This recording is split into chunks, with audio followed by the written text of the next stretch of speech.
दरम्यान 1 मे पासून होणाऱ्या मराठी सक्तीच्या निर्णयाचा फेरविचार करावा। ही डेडलाईन 6 महिने ते 1 वर्षाने पुढे ढकलली जावी अशी मागणी संजय निरुपम यांची आहे। तर त्यांना वेळ हवा तर तो द्या, पण तारीख जाहीर करा असं आवाहन संदीप देशपांडे यांनी केलं आहे।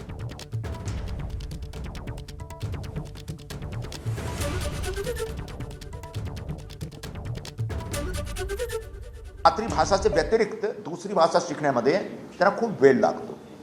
याच्यासाठी मी मंत्री महोदयांना निवेदन केलेलं आहे आणि याच्यासाठी जेव्हा 1 मेचा डेडलाईन आहे त्याला ज्याला पुढे ढकलण्यासाठी मी एक मागणी करतो, तुम्ही निवेदन करतो या पत्राच्या माध्यमाने की कमीत कमी 6 महिना आणि जास्तीत जास्त 1 वर्ष असा एक डेडलाईन तुम्ही, असा एक कालावधी तुम्ही ठरवा, म्हणजे सर्वांना कुठल्या प्रकारचे त्रास नाही होईल आणि सगळे येत्या 6 महिन्यात किंवा 1 वर्षात मराठी बोलणं, बेसिक मराठी बोलणं आणि मराठी भाषेमध्ये संवाद करण्यात ते समजू शकतात।